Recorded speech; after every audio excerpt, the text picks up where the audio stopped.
Hi, welcome back to the Launch Point Leader podcast. My name's Lori. And I'm Beau. And we're excited to be back with you another week sharing a letter a listener has written into us. This week, the letter says, Dear Launch Point, I've recently been promoted to a VP role, which has expanded my leadership responsibilities to multiple areas of the business I'm in. My background and career has always been in marketing for over 15 years. I've always felt confident leading in marketing where my expertise lies, but now I'm overseeing multiple departments, many of which I'm not as familiar with. It's been a bit daunting to step into areas where I don't feel like an expert, and I want to make sure I'm leading effectively, even in a room full of people that know more about the topic than I do. I'd love to hear your advice on how to lead successfully across different functions when you don't have the same depth of knowledge. I'm working to learn as much as I can as fast as I can, but how can I build credibility with teams in areas I might feel a little more uncomfortable due to my newness in the role in that area of the business? Thanks for your insights. Learning while leading. Awesome. Congratulations on VP role. Yeah, absolutely huge. And that's awesome. Marketing for 15 years, yes, I believe. So that's great. So I think where I would dive in here is just to remember that leadership's different than management. Leadership's a different set of skills than management is. And while marketing might be familiar to you for 15 years, you know, that means you could do the role of most people in your marketing department. You know, you've done it before, you know what the functions are, you know how to do it, you can manage those processes and execute them. Leadership is really more about organizing people to go in a specific direction, giving them specific kind of marching orders, if you will, inspiring them with a clear vision of where we're going to go, and then holding them accountable to the things that you have agreed that they are going to execute in order to get to where you guys want to go. It's not necessarily executing the day-to-day nitty-gritty like it would be for you in maybe marketing where you're comfortable.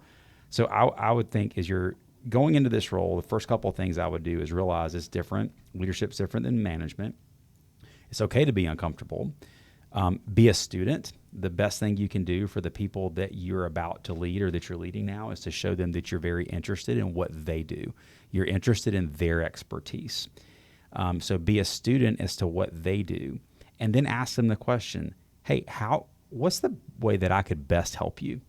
What do you think this department, this area, what do you need? And how can I be of service to you?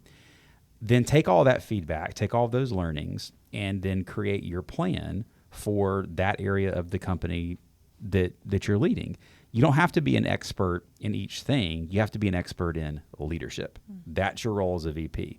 Your role has to be an expert in leadership. So then you rely on the experts in whatever these other departments might be, software engineering or whatever those things are. Rely on your experts to execute the things that they have to execute, that they've gone to school for, just like you went, for marketing that they're an expert in, and you be an expert in leading them well. Mm-hmm. And understanding that it's okay if you don't know everything about their area. That's why they're there.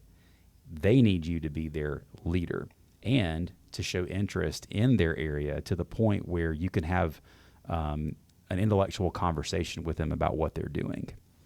Yeah, absolutely. I think it's really a gift, which, of course, getting a big promotion like this to this kind of role is, of course, a gift. Yeah. But it's also a great time to break habits that you've been building where you're probably, in your past experience, been more of a leader who's managing a lot of the day-to-day. And you've probably developed some bad habits in taking, maybe you're letting your team, you're buffering for your team, or you're really falling into those manager roles, which at the time maybe was necessary, but now you're being forced out of your comfort zone where you can't really have those habits anymore. You can't manage day to day because, as you said, you're still learning about those areas. So I think look at it as a gift, not only in the promotion sense, but as you're really going to get to develop and hone those leadership skills because you physically can't manage it the same way you did your marketing role, which I think is really great. And it's also a great time to give and develop ownership to others. At a certain point, if you were a VP that felt comfortable in every area besides marketing, you're also your sales team or whatever else you're managing, you probably would be unintentionally capping some leaders in your business. Now they're really getting to truly own their areas the same way it sounds like you really felt that ownership of marketing. Now your team is going to feel that full ownership. So I think look at it as a gift, not only to yourself to distinguish and hone those skills, but also acknowledge it's really ownership for your team as well. They are not going to look at it as, oh, someone's leading me that doesn't know what they're doing. I think if they're the right leader and you're doing it the right way, they're going to feel excited about this Yeah. ownership fully they get to take. Yeah, I agree. I had a neighbor one time that I really couldn't figure out what he did. And finally, one day I got him out in his driveway and I was like, so Cliff, what is it exactly that you do?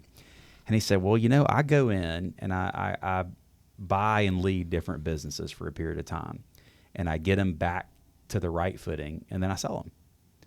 And he said, for example, I bought a business that was a construction business. I was like, I had no idea that you were in the construction world. Yeah. He's like, I'm not. I know nothing about construction. And I was like, but you own the business now? And he's like, yeah. He said, I boil it down to really 3 or 4 things. He's like, every business is the same. The expertise is different, but he said, it's always about people. It's about process. It's about profit. And it's about recognizing the potential.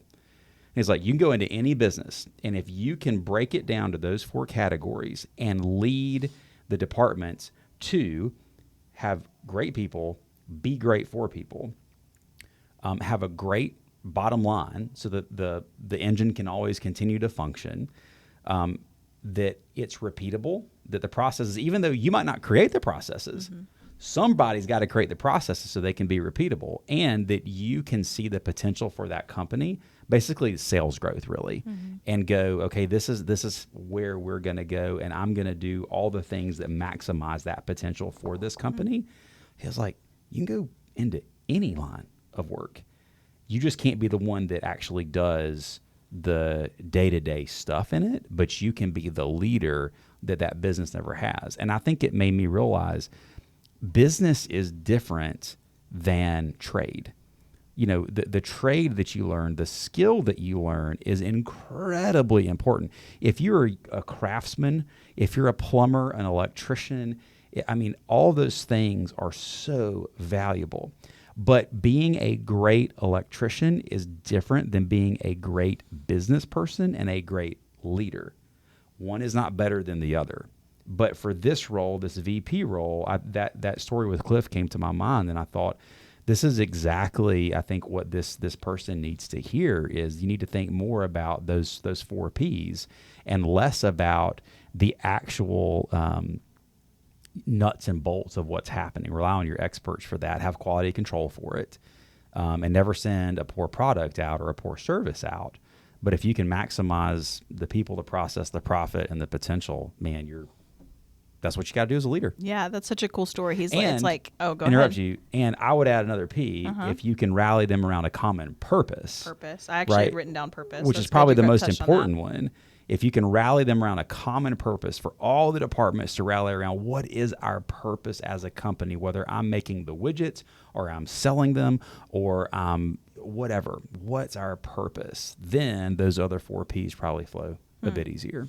Yeah, so I love that story. He's like it's like house flipping, but for businesses, Yeah, right? it He's is. a business It really is. flipper to Yep. resell them. And I'm Yep. sure there's other people that do that as well, but it's such Absolutely. an interesting concept and good proof of concept, right? That this really does work and doesn't just work for one company or one leader. It can be, those results can be repeated. And I think that's the sign of a great leader.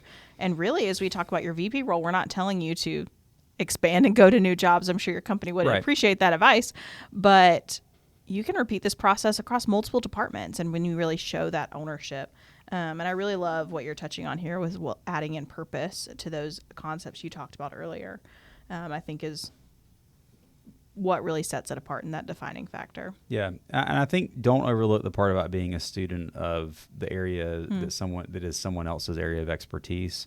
There's such a moment that happens when you can humble yourself in such a way to say, I am your leader, but you are much more skilled in a certain craft than I am, and I want to learn about what you do and how you do it and what makes you tick and why you do such a great job producing what it is that you're producing. There's magic that happens there and I don't think it's magic on the bad sense where it's that person that's the expert in that particular area goes, well, why are you doing what you're doing if you don't know about this? Right. Well, because they have an entire VP got an entire business to lead, not just a department. So just don't overlook that part of being the student as you are an expert in leadership, and you you show that craft. It's a great way to build respect, because there is that apprehension of, I don't want them to see me, just like you said, like I don't want them to feel as if they're wasting their time by being in the room with me because I don't know as much. Humbling yourself and doing that in the beginning does build respect, because they know you genuinely care about them. It's just such a good way to show care beyond your role in that moment. Right. Agreed. Great point. Well, I think you had a lot of good stuff. Yeah, I think this is Mr. great. VP. Absolutely. Yeah. Congratulations again. Absolutely. And thank you so much, Learning While Leading, for writing. And we really appreciate you sharing with us just where you're at and your wins that you've got, and then just how you're dealing with this next phase of leadership and how you're committed to continue to grow. If you or someone else has something else they want to write in, we would love to hear from you. You can always write us in at advice@launchpointleader.com. Thank you. See you next time.